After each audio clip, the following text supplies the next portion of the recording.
"You don't say much in all your tales about the elves, sir," said Sam, suddenly plucking up courage. He had noted that Faramir seemed to refer to elves with reverence, and this even more than his courtesy and his food and wine had won Sam's respect and quieted his suspicions. "No, indeed, Master Samwise," said Faramir, "for I am not learned in elven lore. But there you touch upon another point in which we have changed, declining from Numenor to Middle-earth. For as you may know, if Mithrandir was your companion, and you have spoken with Elrond, the Edain, the fathers of the Númenóreans, fought beside the elves in the first years, and were rewarded by the gift of the kingdom in the midst of the sea, within sight of Elvenhome. But in Middle-earth men and elves became estranged in the days of darkness by the arts of the enemy, and by the slow changes of time in which each kind walked further down their sundered roads. Men now fear and misdoubt the elves, and yet know little of them. And we of Gondor grow like other men, like the men of Rohan, for even they who are foes of the Dark Lord shun the elves and speak of the Golden Wood with dread. Yet there are many among us still, some who have dealings with the elves when they may, and ever and anon one will go in secret to Lorien, seldom to return. Not I, for I deem it perilous now for mortal man wilfully to seek out the elder people. Yet I envy you that have spoken with the White Lady." "The Lady of Lorien, Galadriel!" cried Sam. "You should see her, indeed you should, sir. I am only a hobbit, and gardening's my job at home, sir, if you understand me, and I'm not much good at poetry. Not at making it, bit of comic rhyme perhaps now and again, but not real poetry. So I can't tell you what I mean. It ought to be sung. You'd have to get Strider, Aragorn that is, or old Mr. Bilbo for that. But I wish I could make a song about her. Beautiful she is, sir, lovely.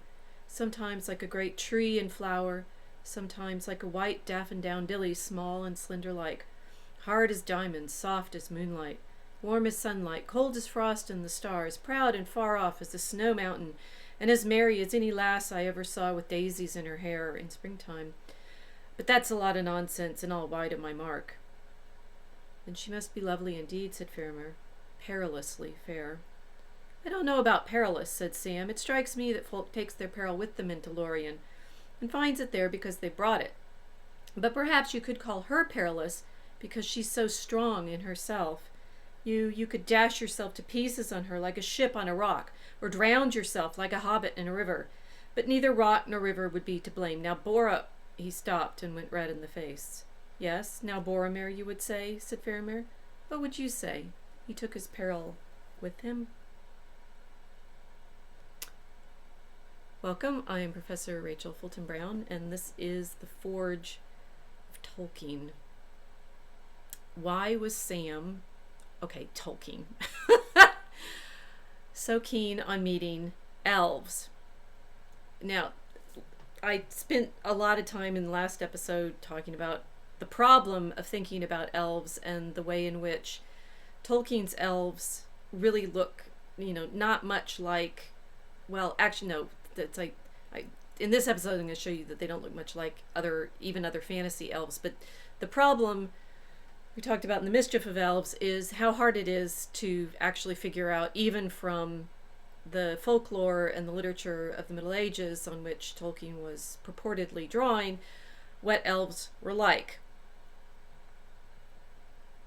But to summarize, and to get to the point of saying, so elves were, in these indeterminate beings in size, in longevity, in character, and so forth. But the main thing that we do know from the medieval stories is that they were dangerous. That they were especially dangerous to know, they were especially dangerous to be in contact with, and that the primary things that the elves do, for example, is steal children, right? That they're stories of changelings where a woman goes to the cradle and finds her baby dead, or either her baby apparently dead or apparently very sickly and ill, and maybe they send the changeling out to be nursed by nurses, and the changelings drink up all the milk of 4 nurses, right? That there's stories it in fact becomes somewhat more common after around 1500, but there are definitely stories of changelings, including, for example, Christ as a changeling. But the one of the primary things that we know from the medieval stories is that elves are said to switch out children, right? They do other things. In last episode, we ended with a reading of Thomas the Rhymer, right? And there, the elven queen seduces Thomas the Rhymer to go off with her to Elfland, and the premise being, as happens in many stories from the folklore, that Thomas doesn't come back, or when he does come back, the world has changed. That following an elf into Elfland is considered very dangerous and perilous. Generically, just elves cast spells on human beings and trick them, right? So that the primary response in pre-Tolkien, and actually a lot of post-Tolkien literature, as I'm going to show you in a second, in non-Tolkien literature, is to be fearful of elves, right? And there are, of course, other characters even in the Lord of the Rings that worry about the elves. I should have marked all of these. These elves are going to keep me confused and looking around and not even sure where to go. Okay, I missed that.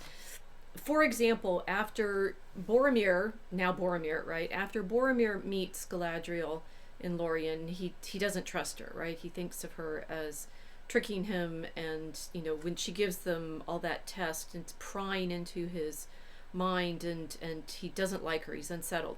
When Éomer encounters Gimli and Aragorn and Legolas out in the fields of Rohan, right?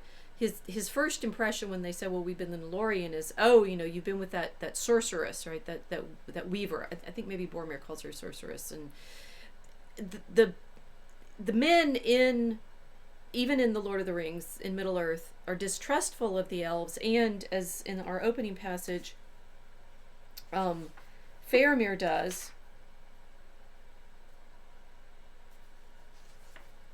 I'm sorry, the elves have messed me up again. I'm clearly just gonna have to push through these elf episodes, because I keep tripping up, and that's what elves are supposed to do, right? They're meant to make you feel foolish. They're meant to make you feel stupid, and that human beings are, in all of the traditional stories, absolutely terrified of them, right? That the elves they bode no good for human beings, and that's why Sam warms up to Faramir, because Faramir is at least willing to think about elves or talk about them and speak, as it were, with some learning, because Faramir was a favorite of Gandalf's Mithrandir, and obviously Gandalf knows lore about the elves. But Faramir points out that for most of the men in Middle-earth, the elves are something that they simply don't have any contact with, and most men, even those that are foes of Sauron, even those who are foes of the Dark Lord, shun the elves and speak of the Golden Wood with dread. You're not supposed to want to meet them. And if you don't believe me, perhaps you'll believe some other great fantasy authors. My two counter examples to Tolkien for this episode are Terry Pratchett's The Lords and Ladies, right? And this my new one, since I finally got around to reading some of our other Castelia House authors. Thanks to the Patreon program, which has been sending me all these books, and the John C. Wright, one of John C. Wright's stories of the time travel. Now I forgot what the title is. Drat.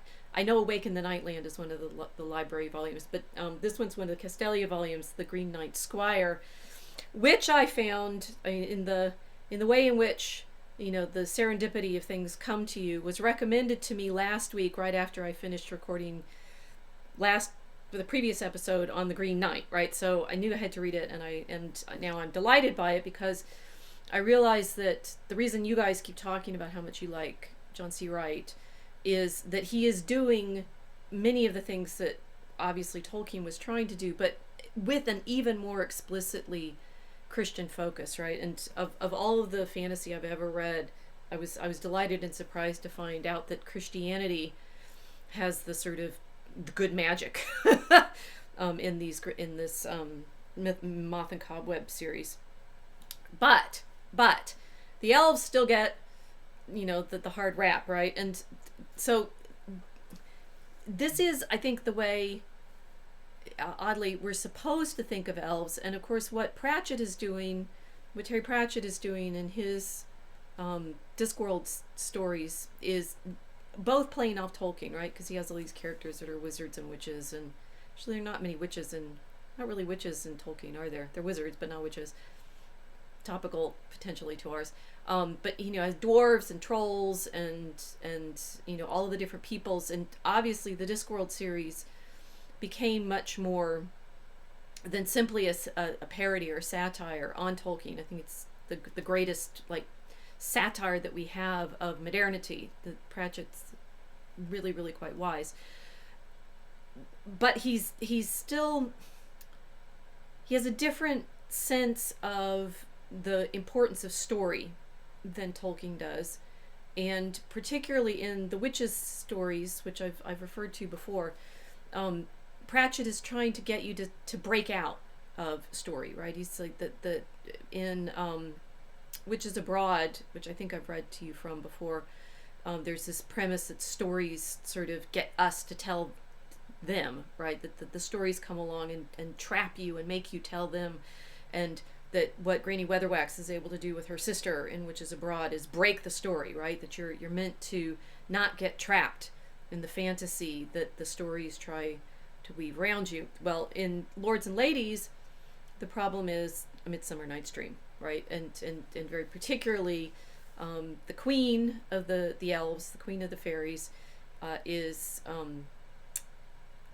sort of seeking out prey or pets or amusement.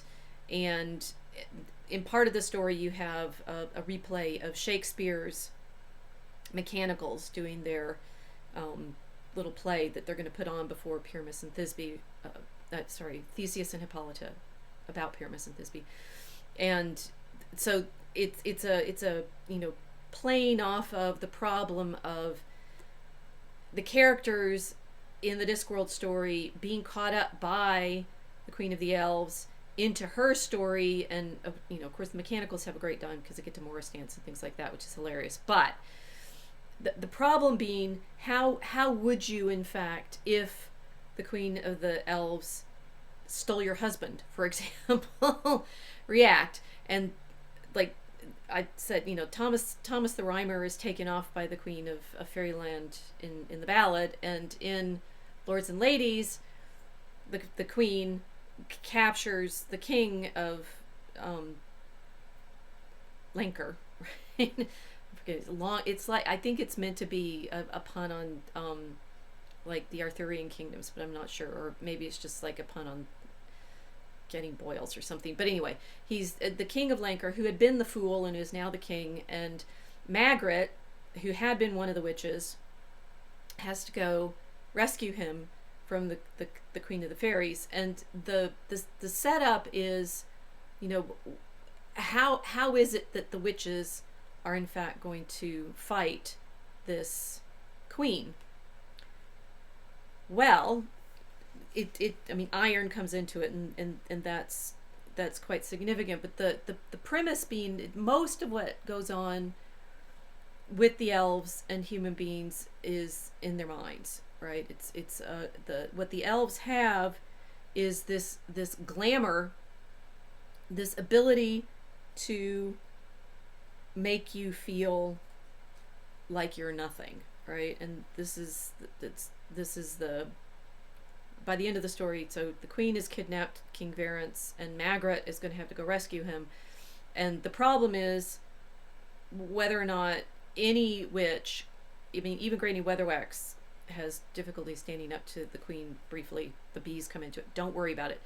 The point that you want to get to, the point I want to get to in this story is understanding what Pratchett is showing, what effect elves have on human beings' ability to see both the elves and themselves clearly, right? So you couldn't fight elves because you were so much more worthless than them. This is what elves make human beings feel, right? You're saying that the elves in the medieval stories They trade off babies, they seduce people, they cast, but I mean, the primary thing that we seem to have carried with us into modernity that the elves are capable of doing is projecting glamour, right? That they project this glamour. It was right that you should be so worthless, and they were so beautiful, and you weren't. You were always the one metaphorically picked last for any team, even after the fat kid with one permanently blocked running nostril. You were always the one who wasn't told the rules until you'd lost, and then wasn't told the new rules. You were the one who always knew that everything interesting was happening to other people. All those hot, self-consuming feelings were rolled together. You couldn't fight an elf. Someone as useless as you, as stolid as you, as human as you, could never win. The universe wasn't built like that. Hunters say that just sometimes an animal will step out of the bushes and stand there waiting for the spear.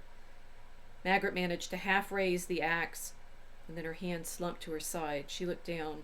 The correct attitude of a human before an elf was one of shame. She had shouted so coarsely at something as beautiful as an elf.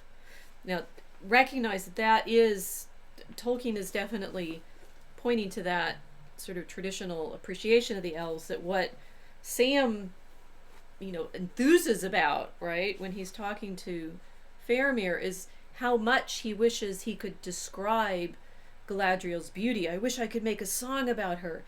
Warm as sunlight, cold as frost and the stars, proud and far off as a snow mountain, as merry as any lass I ever saw with daisy in her hair in springtime. But that's a lot of nonsense. Like Sam, although considering, it's like we're gonna get through this elf problem, right? Probably, hopefully. No, there's gonna be more about elves. I sure hope Coddington beat out that problem word that I used last time. But you'll understand why Dyson was so frustrated with hearing so much about elves. We are not going to get away from elves. And today I want to figure out what's at stake in having to listen to Tolkien talk about elves so much, right? So Sam wants to talk about Galadriel and wants to describe her beauty, but feels himself, he needs poetry, but all he writes is comic rhyme, and that's not real poetry. And if only he could describe. So the proper response, even from Tolkien's perspective, to seeing an elf is wanting to describe her. It's typically her in these moments, so consider that.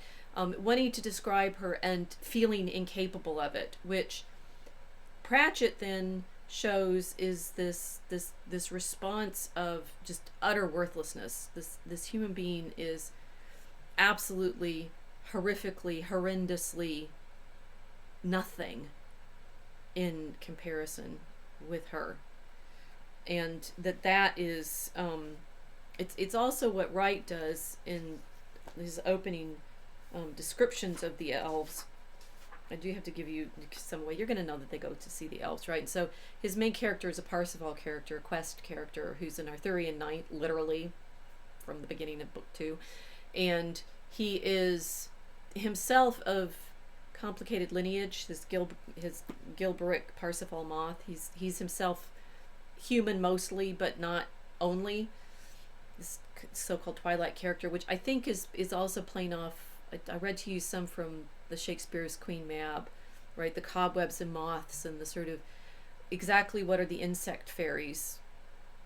It's obviously part of that. But our hero Gil has been training to be a bear warrior. He's been training with a bear, and he's gone to see the elves, and he catches sight of their pageantry.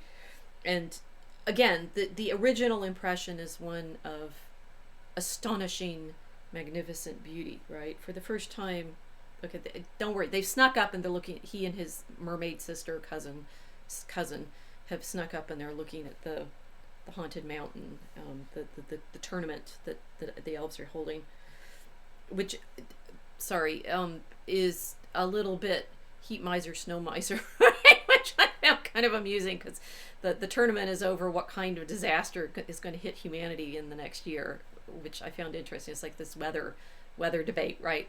But it's meant to be very, very grand, and the characters that they've seen are all magnificently caparisoned. For example, 4 lords of the hidden world next emerged, their silver helms gleaming, plumes nodding, and their I don't know how to say this word, habergun. Somebody tell me in the comments. Of white metal were set with emeralds and opals, crusted with diamond dust, and their spears of solid moonlight and silvery fire were inset with chalcedony, smaragd, that's emeralds, right? Smaragd. Chrysoberyls and malachite green as blown glass. Elves, see, to talk about elves, you have to know fancy words for gemstones that should actually only appear in the walls of the heavenly Jerusalem. But, well, that you are meant to feel clumsy and I can't say hobbit-like yet because we haven't solved the problem, but human beings trying to talk about elves are always going to find themselves inadequate. So I certainly feel inadequate in naming these gemstones, right? Chalcedony, smaragds. I tend to like Latinize that. Smaragdas, whatever. Chrysoberyls and malachite green as blown glass. Their steeds were of some slim and light-footed breed, with tails and manes of white and tawny coats like creamy gold. At the feet of their prancing steeds sported swift and slender hunting dogs with silver collars and red ears. The steeds wore bardings of silver mail and breastplates set with diamond-hued sparks of light. They wore helms fitted to their equine skulls, with crests and plumes to match those of their riders, and each was caparisoned and adorned in the colors, pattern, and images of the riders, shields and circlets, etc. It's like our example from last week with the Green Knight, right? Appropriately, he's all in this. They have, some of these characters, they have these great emeralds and knights, the heralds. When Gil sees them, he's going to find out that their features are actually quite complicated, right? And this also fits with the Green Knight symbolism. For the first time, Gil saw the elfin features. Their faces were those of youths, but fairer and nobler, unblemished and without spot or mole, with eyes shining with cruel wisdom. A strange and wild spirit hung about them like an inaudible music. I am actually delighted to have found Wright. It's like, and thank you, Mr. Wright, for your kind comments about Milo in this last few weeks. But we're still going to sort of play with this and critique it, not as a story, but as a problem, right? It's like, what kind of problem are we setting up here? And we're being shown the elves in this magnificence, right? This incredible beauty, and the human response to them is our problem. So some were fair-haired or dark, or had hair of blue or green, hues not found among men. Many were sharp-featured with high cheeks and pointed chins and ears. Not all had human faces. Of course, Tolkien's elves all do have human faces, right? But when we were talking about the Green Knight last time, one of the problems with he's green, right, in his enchantment, that the elves seem to live in this kind of nature world that is complicated because they also have this chivalric characteristic, right? It's like it's true high romance in the Arthurian sense, that they are dressed up like knights and they're going to have a tournament, but they're sort of this, and again, Wright does a very nice job of playing off of which world, do they live in our realm? Do they live in fairy? How do you know that you can go from one to the other? But anyway, Gil was puzzled to see the face of a red-whiskered fox with a pointed muzzle and white teeth peering from the helm of one knight. Another had the brutal features and blue cheeks of a baboon. Some who removed their helms had horns or antlers Gil had thought were part of their helmeted crest. Okay, so the elves are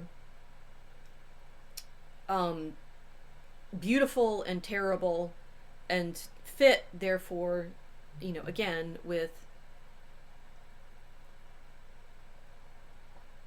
what Sam wanted to say about Galadriel, that she's jewel-like and weather-like. This warm as sunlight, cold as frost, proud, diamonds. To describe elves, you clearly need weather and gems. Right? But they don't return the favor by any means, right? And that is what happens when Gil, who's as I said, he's a moth, right? So he's kind of an intermediate. But they, when he comes up against the Elf King Alberic, who is, we learn, Oberon, right? So this is, again, it's both Pratchett and Wright play off of the Shakespearean description of the elves in Midsummer Night's Dream. Oberon and Titania are the king and the queen. He's Alberic rather than Oberon because that's a less powerful name. It's like Voldemort, I guess. But when Gil stands up to Alberic, the other elves start describing him, and they have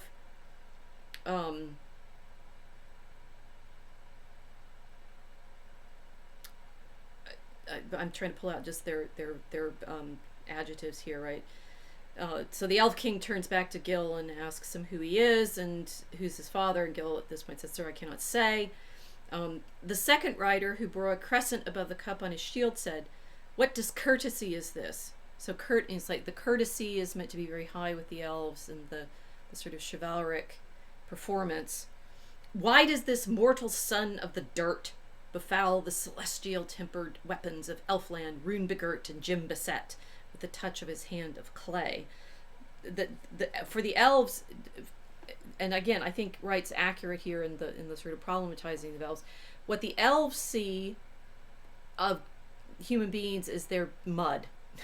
And I did say Wright is very Christian, right? So it's interesting that Wright and Tolkien both use this medieval imagery, but as Christians, but to somewhat different conclusions. I think is important.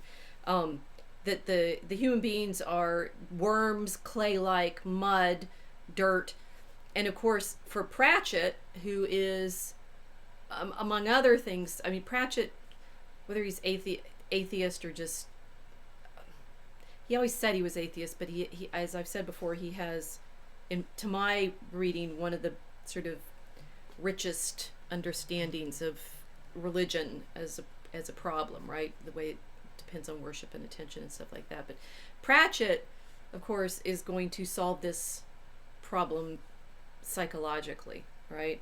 So Magritte, we've had Magritte be like hammered down by the Elf Queen, and you couldn't fight her. She's just ashamed that she even raised her attention, raised her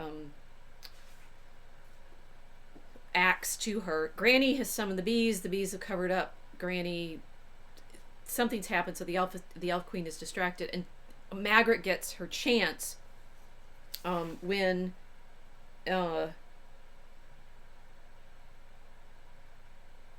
they all think that Granny is dead, right? And the Queen mocks her, Magritte, at this point. They're in Elfland. They're through the Standing Stones and in the elf world right now. And the Queen's like, "Why don't you try some magic?" Magritte kicked. Her foot caught the Queen on the knee, and she heard a crack. As she staggered back, Magritte launched herself forward and caught her around the waist, burying her to the ground. She was amazed at the lightness. Magritte was skinny enough, but the Queen seemed to have no weight at all. "Why," she said, pulling herself up until the Queen's face was level with hers, "you're nothing. It's all in the mind, isn't it?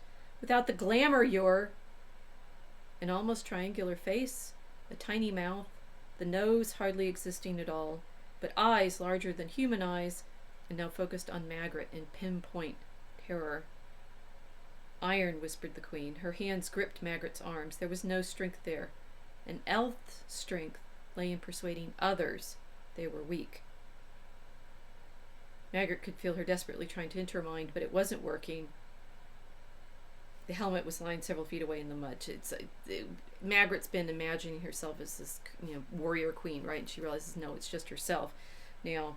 And suddenly the Queen attacks. When she realizes she didn't have the helmet, which she'd attributed her own ability to fight to, she had just time to wish she hadn't noticed that before the Queen attacked again, exploding into her uncertainty like a nova. She was nothing. She was insignificant. She was so worthless and unimportant that even something completely worthless and inexhaustibly unimportant would consider her beneath contempt. In laying hands upon the Queen, she truly deserved an eternity of pain. She had no control of her body. She did not deserve any. She did not deserve a thing. the disdain sleeted over her, tearing the planetary body of Margaret Garlick to pieces. She'd never be any good. She'd never be beautiful or intelligent or strong. She'd never be anything at all. Self-confidence? Confidence in what? The eyes of the queen were all she could see. All she wanted to do was lose herself in them. And the ablation of Margaret Garlick roared on, tearing at the strata of her soul, exposing the core. She bunched up a fist and hit the queen between the eyes.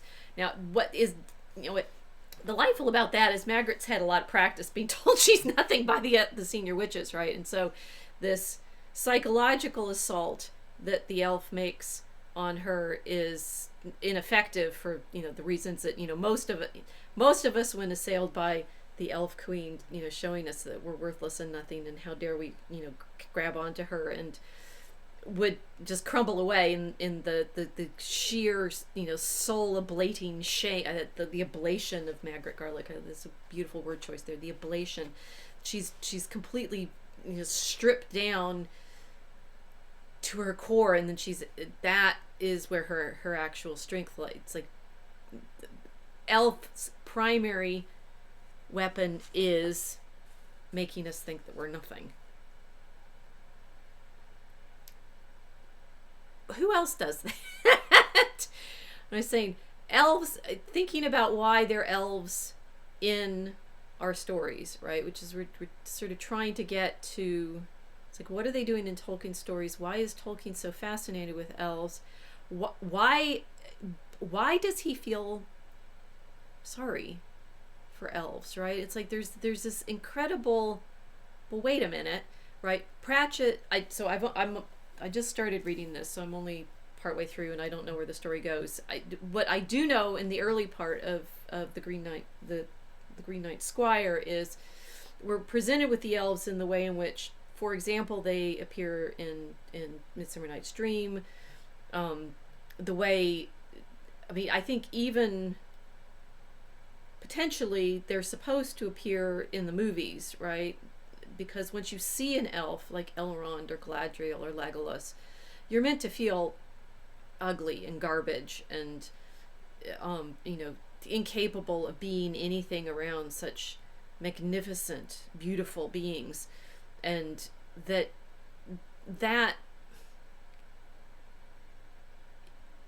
I'd say why would we feel sorry for them? Where is Tolkien getting that? And why do I even say that we're making, think about it, that Tolkien makes us feel sorry for them, right? If you actually consider what he does, he doesn't have Sam, disdain meeting Galadriel. He has Boromir try to make it out as Galadriel is just a witch, right? And even Faramir isn't really sure when Aragorn and Legolas and Gimli tell him about that they've been in Lorien. Faramir is the good characters, the better characters, are able to see past their suspicion and be more like the hobbits, who simply look at the elves, particularly Sam, right? It's going, ooh, elves, I went to see elves. I went to see elves, right? And then if you know the stories more deeply, consider, and I think, this is to a certain extent in the Lord of the Rings. It's in there in two different layers, right? And again, if you're starting from the movies, you'll know that Arwen is in love with Aragorn, and she's an elf, and it's actually a hard choice for her. Instead of taking him to Elfland, which, consider, it's like if he was like in Thomas the Rhymer, or in what Pratchett is doing with the Lords and Ladies, you take the king into Elfland and keep him there, right? The Elf Queen does. Arwen does literally the opposite, right? Instead of taking Aragorn off to live with her in Lorien, although that's where they meet, or even staying at her father's house in Rivendell, she comes to live with him as queen in Gondor. He's had to win the kingdom and everything like that, but her story ends in incredible sorrow, right? Because he dies because he's human, and she may or may not be able to die. It's kind of hard. She lies down on the green mound, and that's it. And that's just, it's incredibly sorrowful. Likewise, the story that is in the background of Aragorn and Arwen's stories, the story of Beren and Luthien, that Luthien, for love of Beren, is willing to leave this world, is willing to die, and that again is a story which we're going to look at in much greater detail.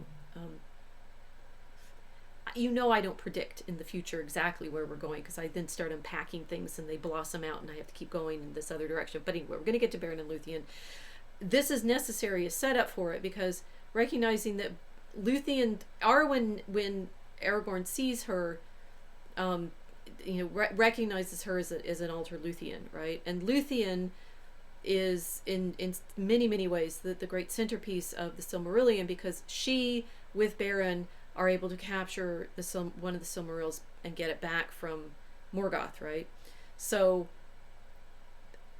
Tolkien, instead of having, a great confrontation between, I don't know, Eowyn and you could imagine pretend, this is hypothesis, right? Actually, isn't that the fanfic you always wanted to write? Instead of Eowyn marrying Faramir, right? Eowyn of Rohan, right? The human woman. Instead of her marrying Faramir as the heir to the stewards of, well, okay, Boromir. Anyway, of Faramir and Eowyn. Instead of Eowyn marrying Faramir, Eowyn in the sort of traditional story should have punched out Arwen should have kidnapped Aragorn off and, kept him alive indefinitely. And Eowyn, if Pratchett was telling it, would be Magritte and would go and punch Arwen and get to marry Aragorn anyway. How's that for But Tolkien makes it so that the elves are ultimately very, very sad, right? Not cruel, although when the men don't know them well, they consider them potentially cruel. And like Boromir and Boromir definitely considers Galadriel suspicious, right? He can't trust her. And Éomer originally is distrustful. And Faramir understands the distrust but you, from the perspective of the hobbits, love them and want to know more about elves and want to be with them. I consider, okay, we do have, okay, I sort of thinking about trying to, how do I bring this home, that this is a really strange thing for Tolkien to have tried to pull off. Do you feel sorry for the Hollywood celebrities right now? You think about our desire as ordinary people, right? We're Hobbit people. The Hobbit people, or maybe are we men people or Hobbit people? I think that maybe is the difficulty. Do we want to see elves? Do we want to be, glamored by them? Think about, and I'd say right now, we're under a pretty bad assault as a culture from the pretty people, from the ones who are able, with their glamour, and I think, I do obviously very much love the way Magritte's able to stand up to this queen and see that what the Queen of the Elves was doing to her was all in Magritte's own mind, right? That when Magritte looks at the queen and sees that she's just this, like, without her makeup, right? Without the glamour, without the fear that the queen is able to project into Magritte's own self-understanding, she's not really that beautiful, right? The beauty of the elves was in Pratchett's telling, simply our willingness to see them as beautiful. I think with Wright, he's obviously, I mean, the story, the first book in this, the Queen's Knight Squire, ends with the elves stealing off a baby, right? Which is why it was on my mind. The elves are definitely the bad guys, right? They're cruel. They may be wise, they may be long-lived, but they're beautiful, and they see the human beings as dirt, literally clay, mud, worms. um, I got to. It's like that. That seems to be what. So, oh, actually, I don't know what Wright's going to do with him because I haven't been reading long enough. Um,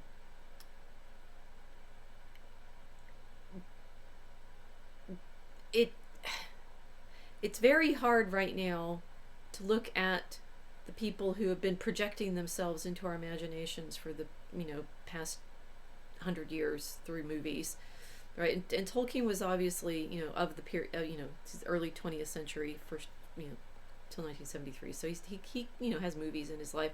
That projection of magic and glamour and beauty and inaccessibility was technologically something obviously that he was familiar with. That feeling of having those beautiful, ethereal, untouchable beings projecting themselves out into our imagination, and all we can look at and see them, it's a familiar feeling, right? So really, really get there. And this I was wondering, it's like, where does the fear of the elves come from in the medieval stories? Because they do, one, they're indeterminate, and also Wright is good on that. If you want to sort of have the full range of elf creatures, as it were, he's got wozes like the Bigfoot yetis, and he's got leprechauns, and he's got the animal elves and the Oberon beautiful elves and things like that. It's like the full. It feels to me like he'd been reading the Elf Queen book that I talked about last week. So that full repertoire of elvish creatures is available in the story. But if we're thinking about, well, what sort of social function did elves serve in medieval literature? Is it fear of the nobility? The funny thing about, so, and that's obviously where I was trying to get. The funny thing about it is things like Sir Gawain and the Green Knight were written for the nobility. So I had a thought. I was listening to a really great voice recording one of my friends, Son of Sonnet, did of the Sir Gawain and the Green Knight. I recognize the Old Soul Narrations. His podcast has a lovely voicing of Sir Gawain and the Green Knight. And the thing that I thought about while I was listening to that, which is the way that medieval audiences would receive poetry, right? It's like hear it chanted, hear it read, right? So it would be received as, this is a poem that's basically, it's written for a noble audience about this magnificent Arthurian court where, they're going to be tested in virtue by this, monstrous fairy, the Green Knight. And it's taken up with describing all of the beautiful accoutrements and gemstones and clothing and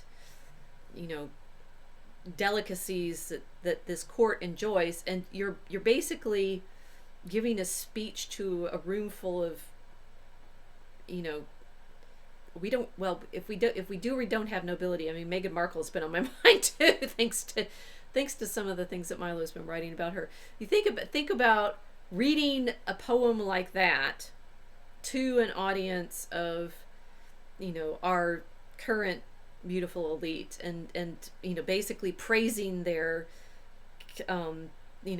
couture. I don't even know. I am such a worm.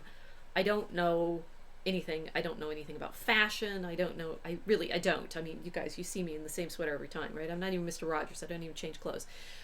I can't do it. And that feeling of like utter nothingness in the face of Cartier and Louis Vuitton, and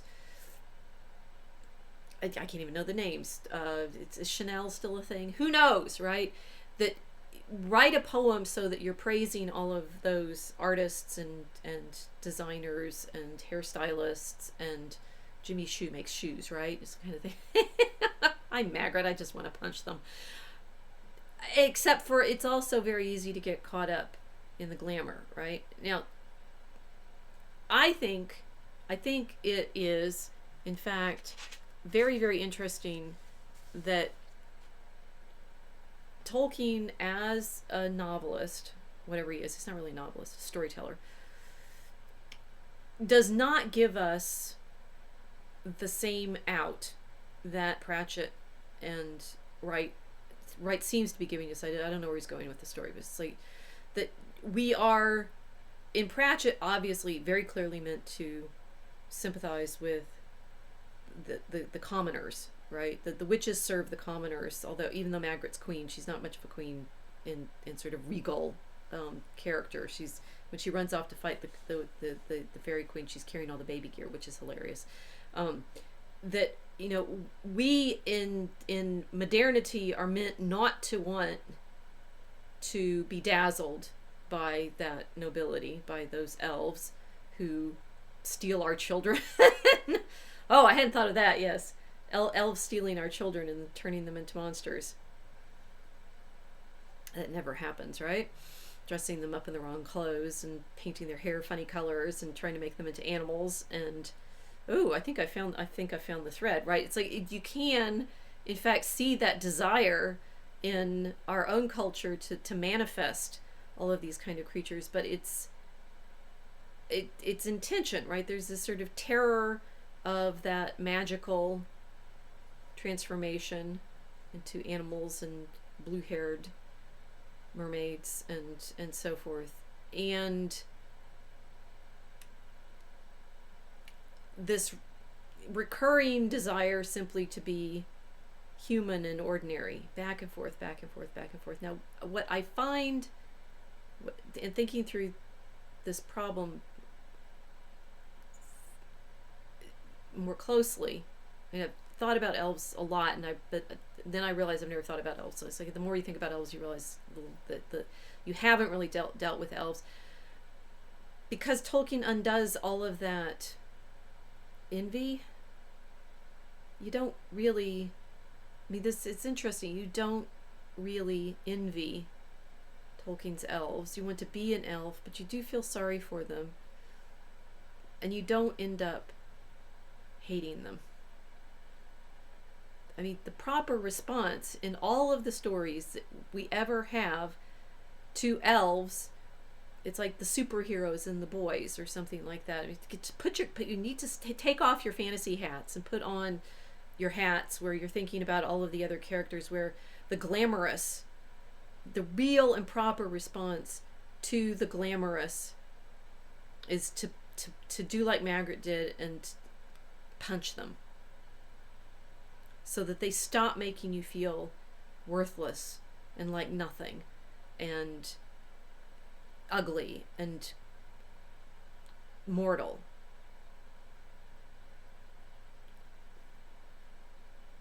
But Sam wanted to meet them. What is at stake here? Well, you can tell that we're not going to finish with elves anytime soon. This is a setup for lots more talking. This is a setup for lots more talking about elves. I'm going to try to be elegant, which I'm not. I'm not even a hot. I don't even know what I am. Usually I'm with Eowyn and, you know, wishing Aragorn would fall in love with me and wanting to punch, you know, Arwen, because even as what's her name plays her, she's insufferable and horrible, and I really wanted to be Eowyn. Okay, that I think Tolkien gets, right. I'm gonna definitely do an episode on Tolkien's women. Maybe next time. I need to order this properly, but the proper response, I think, for most of Tolkien's female readers is to you know, understand Eowyn's struggle. You don't get to be Arwen, but the king is going to fall in love with Arwen, and she's somehow going to carry him off, and that's sort of proper and appropriate, and you don't get to go punch her. Why not? Well, there's 2 letters that in which Tolkien talks. Well, 3. Okay, there's 3 that give us the clue, right? One of them is a letter he wrote. This is one of the ones these letters, if you know the letters, they obviously touch on a lot of different topics every time. It's usually Tolkien's, in the later letters, readers or interviewers have asked him a whole bunch of questions, and he's just like scattershot answering all of the different things. so they're not really themes in each letter. But this one, Mike to Michael Straight, is a draft of answers that Straight had asked for a New Republic interview, and it has a nice description of what Tolkien thought the elves meant to him, right? So this is letter 181. Everything that I've been talking about, the Pratchett and Wright elves, the whole point of them is they're not really human, right? But they actually are. And I think that is, for Tolkien understanding this, realizing that he had obviously access to the Green Knight, to Shakespeare, to all of the model stories that fantasy authors like Pratchett and Wright are drawing on, and yet he came to a completely different sense of what elves were in the story world, and this is what he told Straight after explaining about them being in the context of the mythology and so forth, blah blah blah blah blah. Of course, in fact, exterior to my story, so we've just had Tolkien explaining his subcreational mythology and how elves and men were created as children of Iluvatar, which is important, right? And getting to this point where he's saying, of course, exterior to my story, which is interesting. So he's saying in real world problems, not in the way that I've set them up in my own story, but in real world problems, in the kind of way that I've been trying to get you to think about today. Elves and men are just at different aspects of the humane. I mean, it's like bango, instead of making elves this most inhuman character that we have, right? The sense that Pratchett, I'll just say Pratchett, Wright, they're saying they're using the elves in the traditional form of this glamour that is inaccessible to human beings, and here Tolkien is saying, oh no, they're actually just human, and represent the problem of death as seen by a finite but willing and self-conscious person. The primary obvious thing is elves are a projection of our own anxieties in a psychological sense, which you can see Pratchett playing off of, is that the elf works on Magritte by telling her how worthless and ugly and insignificant she is.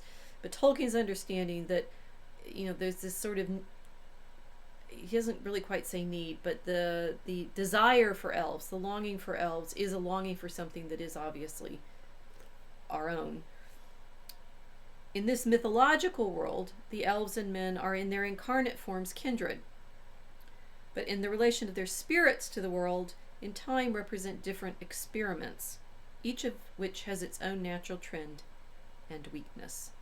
Right? It's like part of the reason that Tolkien is not going to simply valorize the elves as either cruel or good, because they're not. They're this problem of the other form, the other path we could have taken as human beings, children of Iluvatar, as it were. The elves represent, as it were, the artistic, aesthetic, and purely scientific aspects of the humane nature raised to a higher level than is actually seen in men. That is, they have a devoted love of the physical world and a desire to observe and understand it for its own sake and as other, namely as a reality derived from God in the same degree as themselves, not as a material for use or as a power platform. Okay, this is him being a bit preachy, right? He recognized the elves are artistic and scientific, and therefore all of that emphasis that we have on their beautiful adornments and their craft work and their engagement with nature is, necessary. Well, substantive, germane, necessary. They are, as beings, both great artists and bound up in nature. They also possess a subcreational or artistic faculty of great excellence, which is why we always want to be elves, right? We want to have their skill at music, at poetry, at jewelry making, right? They are therefore immortal, not eternally, but to endure within and within the created world while its story lasts. When killed by the injury or destruction of their incarnate form, they do not escape from time, but remain in the world, either disincarnate or being reborn. This becomes a great burden as the ages lengthen, especially in a world where there is malice and destruction. Mere change as such is not represented as evil, it's the unfolding of the story, and to refuse this is, of course, against the design of God. But the elvish weakness is in these terms naturally to regret the past and to become unwilling to face change, as if a man were to hate a very long book still going on and wish to settle down in a favorite chapter. And then he goes on to detail some more of the story. But the point there, it's like it's again, Tolkien's playing off of a lot of opposites here. Instead of the elves being alien to the world, they are most of it, right? And it's like he says, for him, in his elvish understanding, they are what human beings would be if we never died. And that longing for immortality, that feeling that, that the elf queen is always beautiful, that the elves are, outside of time, and we human beings are simply mud and clay and worms and death-like. For Tolkien, and this is, one, we're going to have to detail for you over the next several discussions, but for Tolkien, this is not an easy problem for the elves, right? That they are all of the things that the traditions make them into being, right? Skilled and elegant and magnificent and such. But their sorrow is that's what they are, right? They have no, it's talk about an inversion of what you expect from elves, that in the usual stories, the human being, like King Varence, taken by the elf queen, he's taken out of our world and into fairy, right? In Tolkien's understanding, they never leave. they're always within Arda, right? And in the Lord of the Rings story world, Lorien and Rivendell sit outside of human understanding and human experience, but they're sort of more of Middle Earth than the human beings are. In contrast, and this is what we'll find out, it's the problem of death. And that's going to take a lot of unpacking. We're going to have to deal with. So, see, I'm giving you a whole syllabus of things I'm going to promise. We're going to have to talk about women. We're going to have to talk about death. We've talked about art before, so we're sort of coming back around to that with magic. Creation, the ways in which the elves, make choices and so forth. All of that's bound up in what for Tolkien is this exercise of using our own desire for beauty and artistic and scientific skill, but with this incredible sorrow, right? So that's one. It's like, what's at stake? One, it's art and death. But there's another one, and there's another more important one hiding behind all of this, which comes from who actually Luthien was.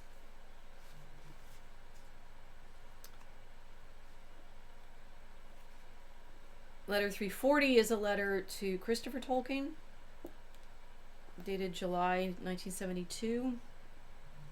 It's quite poignant. I've at last got busy about Mummy's grave. The inscription I should like is Edith Mary Tolkien, 1889-1971, Luthien. I'm sure many of you already knew this, but as in Tolkien's understanding, he says, brief and jejune except for Luthien, which says, for me more than a multitude of words, for she was, and she knew she was, my Luthien.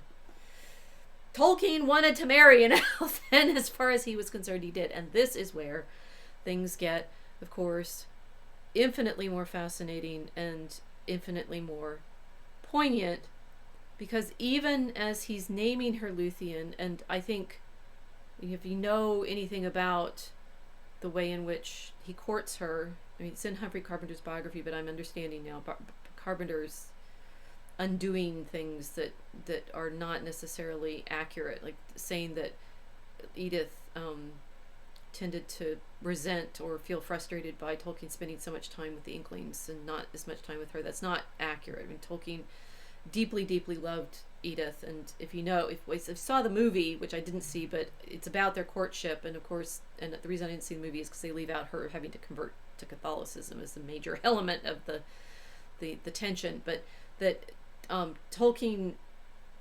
loved her deeply. They had 4 children together. They have a full life together, and they're buried side by side with each other as Beren and Luthien. But that pain and that poignancy and that desire to describe that Galadriel's beauty is clearly something that Tolkien's wrestling with in his own desire to describe her. As he says, first he wrote on July 11th, and he came back to it July 13th. Say what you feel without reservation about this edition, the Luthien part. I began this under the stress of great emotion and regret. In any case, I am afflicted from time to time increasingly with an overwhelming sense of bereavement. I need advice. I'm not going to be able to get through this without crying. Yet I hope none of my children will feel that the use of this name is a sentimental fancy. It is at any rate not comparable to the quoting of pet names and obituaries. I never called Edith Luthien, but she was the source of the story that in time became the chief part of the Silmarillion. It was first conceived in a small woodland glade filled with hemlocks at Roos in Yorkshire, where I was for a brief time in command of an outpost of the Humber garrison in 1917, and she was able to live with me for a while. In those days her hair was raven, her skin clear, her eyes brighter than you have seen them, and she could sing and dance. But the story's gone crooked, and I am left, and I cannot plead before the inexorable Mandos. So when we say Beren and Luthien is the absolute center of Tolkien's storytelling, recognize it's his love for his wife that's at the center of his storytelling, and that his so the anguish and sorrow and longing that he has for the elves, he's somehow folded that into his vision of her and how beautiful it was when he was falling in love with her. But, and this is I think, it's like, I think probably will do the episode on women next. The hardest thing for most modern readers to get of Tolkien is, we expect something like, so my two foils for today, right? In Wright, the setup is rather interesting because Gil he's grown up with a single mom, in effect, right? Although she's like a little more complicated than just a single mom. He's not knowing who his father is, and that creates the story tension. But you get a sense of the strength and the power of her character, and that's appropriate. In Pratchett, I mean, obviously one of the reasons I love Lord and Ladies is it's really accurate to the way women behave towards each other. Never mind whether they're elves or just the elf and the witch. It's like the woman who is skilled at creating a glamour, casting a glamour on other women and making them feel like dirt. Yeah, I'm kind of grateful to Pratchett for writing that version of it. It's like, just don't listen to that noise in your head that's telling you you're nothing. She is less than she wants you to think she is, and she's actually terrified of you. Very good lesson. Tolkien, it's like Pratchett clearly understands the way women behave towards each other. What Tolkien is trying to capture is, I think Eowyn's relationship with Arwen is complicated, and it's idealized in the sense of it would be nice if things played out that way, right? That she nearly died. Eowyn tries to throw her life away. I'm going to go into battle and die because Aragorn doesn't love me. If I can't have him, I'll just, fling myself into despair. It takes her a lot, and it takes Faramir's loving her to pull her out of that, which we probably want to look at that in more detail. So Tolkien does, I think there's, the deep understanding of what Eowyn goes through there. But a lot of what Tolkien's writing in, curiously in The Lord of the Rings, which is a great romance, right? It is a romance in all of the sort of, I wouldn't say classical, all the traditional forms. It's got kings, and it's got elves, and it's got magic, and it's got, great battles, and it's pageantry and stuff like that, which of course means like we have to be not woke to still enjoy it. But it's also romance in the modern sense as well. I just say modern sense, but the king has to win his kingdom in order to get the bride. In the fairy tale sense, definitely. But it's also romance in the modern sense of a psychologically astute study of men's challenge at winning their wives, right? And okay, fine that the women stay at home and are beautiful and things like that, but The Lord of the Rings is so much a struggle for all of the male characters to establish themselves in a way that they can then go home and get married. Like when Sam is the one who most wants to see elves, and he's the one that goes home and marries Rosie, and they have lots of children, right? The desire to see elves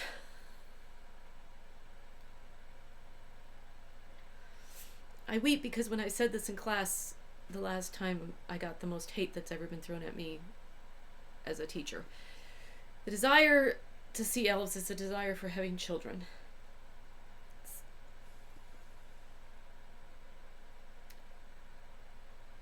It's the thing Tolkien most wanted in his life. To have a family, to have children. I'm sorry, I've never done this on camera. I'm talking about joy. The catastrophe of turning and seeing the woman that you love dancing. But it's far more poignant than that. So he's still writing to Christopher, his third son, right? They have 4 children. John becomes a priest. Michael does get married, and I wanted to talk to you about that, but I realized we'll get to the end of this little moment. I'll tell you about that next time. Christopher, who becomes his editor, and Priscilla, who goes on a somewhat different path in terms of the service that she does in her life. But Tolkien fell in love with Edith and wrote stories for her. And wrote her into his stories with a depth that I think I weep because also it's so frustrating to see how rarely people seem to appreciate this about what Tolkien was actually doing, because it's all on the tombstone. She's Luthien. I will say no more now, he says to Christopher. But I should like ere long to have a long talk with you. For as seems probable, I shall never write any ordered biography against my nature, which expresses itself about things deepest felt in tales and myths. Right? He's admitting it, right? It's like all these stories are us, right? There's a degree of our family life in this. Someone close in heart to me should know something about things that records do not record. The dreadful sufferings of our childhoods. I mean, Tolkien's father died when he was 4. His mother died, I forgot what exact age he was. I'm sorry, I don't remember off the top of my head. Why don't I remember? He grew up an orphan, right? And he met Edith when they were both living in the boarding house, right? And as adolescents, they fall in love, and then she's a bit older than he is. So I think the sort of projection that Tolkien makes about the elves being older, she was a few years older than he was, and he couldn't ask her to marry him until he turned 21. Until he reached his majority, and his Father Morgan was no longer in charge of his affairs. I've forgotten what the word is. He was the ward of Father Morgan. The dreadful sufferings of our childhood, from which we rescued one another, but could not wholly heal the wounds that later often proved disabling. Now that it's like what wounds, right? We're supposed to believe that Tolkien never puts any psychology into his stories, and it's like what he's saying is it's everywhere. So you're gonna really see Tolkien's magnificence, to see the things that he didn't do in his storytelling, which was make it all about him, which modern novelists often do, but that he tried to transform his own experience into this greater reality for us in our stories. The sufferings that we endured after our love began, all of which, over and above our personal weaknesses, might help to make pardonable or understandable the lapses and darknesses which at times marred our lives, and to explain how these never touched our depths nor dimmed our memories of our youthful love. Forever, especially when alone, we still meet in the woodland glade, and went hand in hand many times to escape the shadow of imminent death before our last parting. And then there's another paragraph on getting to read the Lord of the Rings.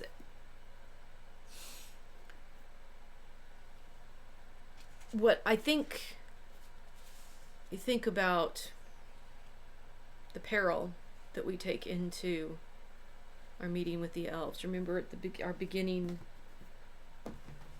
selection.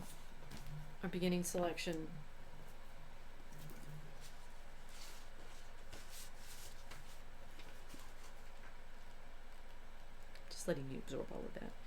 Beginning selection, when Sam is talking about Sam, who goes home and has children and becomes the great storyteller for the hobbits.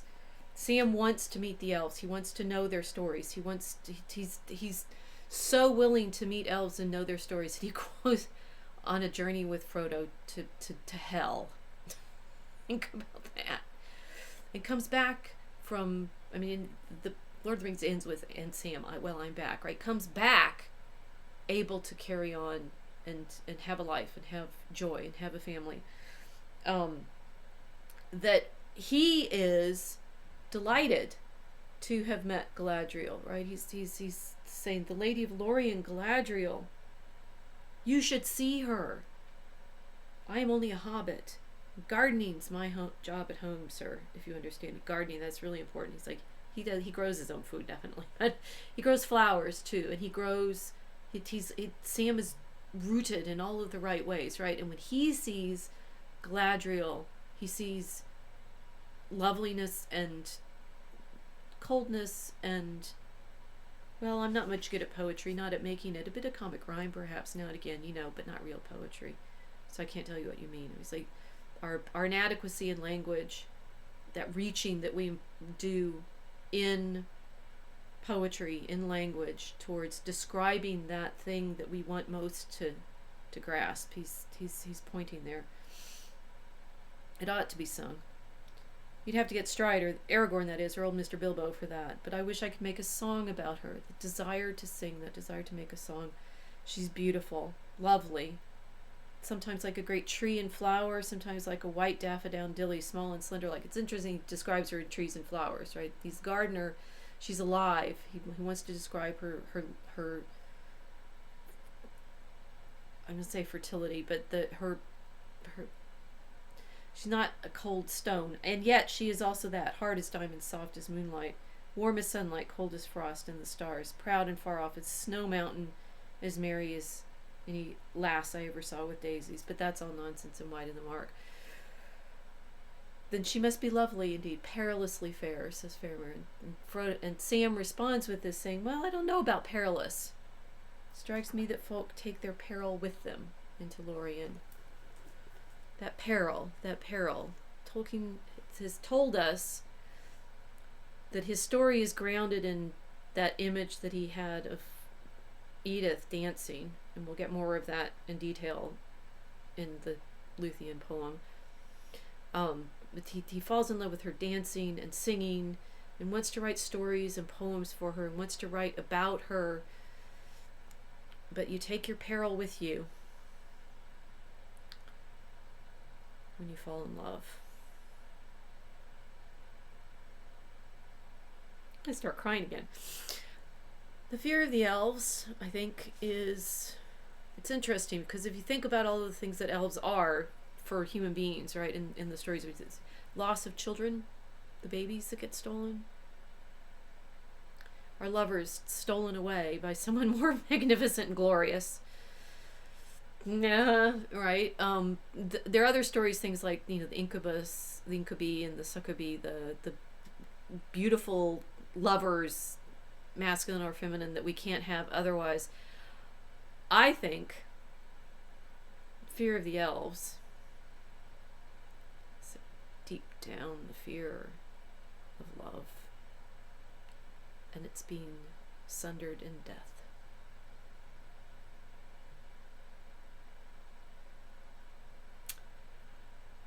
To be continued.